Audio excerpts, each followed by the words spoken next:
it. Now, if you look at history, I consider myself an educated guy. If someone had said to me a few years ago, Dinesh, how many people were killed in the Salem witch trials? I would say, I'm not sure, but, I read Arthur Miller's The Crucible in college, and it's a big spot on American history. I don't know, hundreds, maybe thousands. Well, how many people were killed in the Inquisition? Well, that was kind of a biggie. The Spanish Inquisition, which was the most notorious, probably killed, I don't know, hundreds of thousands, millions.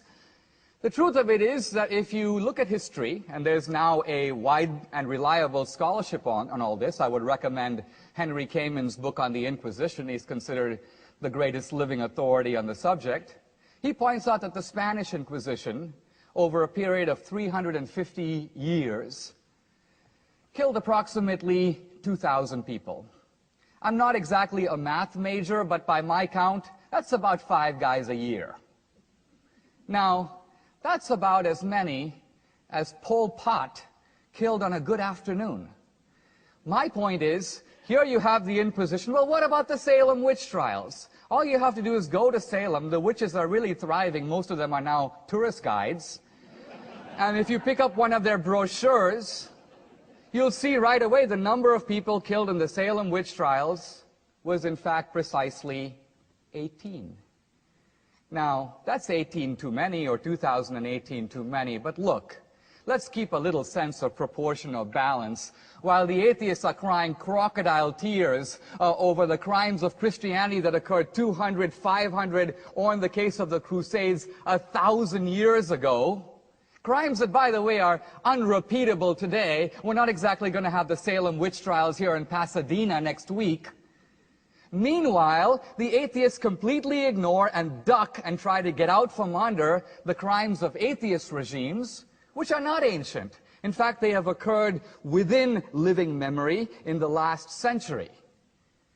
I'm not just talking about Stalin in Russia or Mao in China or the Nazi regime. True, if you bring those three together, those three regimes in the space of a mere 5 decades killed no fewer than 100 million people.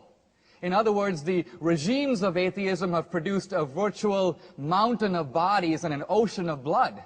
We're not even talking about Pol Pot's 2 million, or Ceausescu, Kim Jong-il, Fidel Castro, Enver Hoxha, the list goes on. Now, Richard Dawkins, in The God Delusion, makes an extremely important qualification.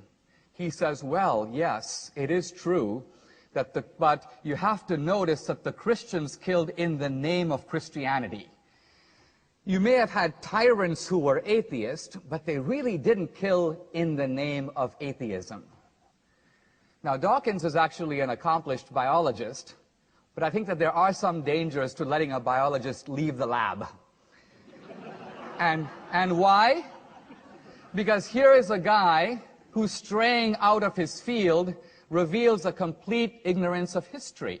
All you have to do is read the Communist Manifesto. All you have to know is a little bit about these different regimes to see right away that this wasn't a matter of having a dictator who happened to be atheist. The whole idea in Marx is that religion is the opium of the people. The whole idea is to create a new society, a new man, and a new utopia, liberated from the shackles of traditional religion and traditional morality.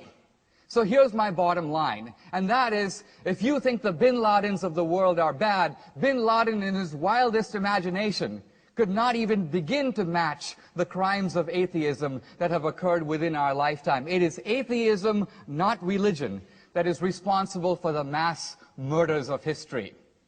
Now, we'll see from Michael Shermer some dodging on this issue, so I just want to preempt this as I conclude by reading you a line from Daniel Dennett in his book, Breaking the Spell. He says, "It is true that the religious fanatics are rarely inspired or guided by the deepest and best tenets of those religions."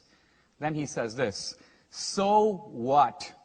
Al-Qaeda and Hamas, terrorism is still Islam's responsibility, and abortion clinic bombing is still Christianity's responsibility." To which I say, amen. In other words, if crimes are committed in the name of an ideology, the people who share that ideology must accept some responsibility for them. But here's my point.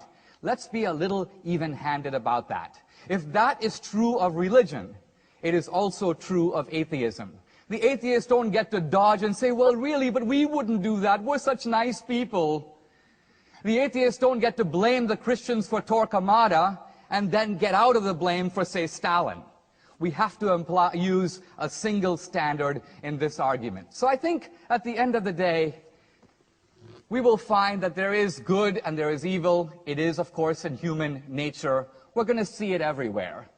But if you toll up a little bit of a balance sheet, I think you see that our civilization, including the values that those of you who are secular cherish, wouldn't be there if it wasn't for Christianity. In this sense, I think you can say, even if reluctantly, even Michael Shermer, thank God for Christianity. Thank you very much.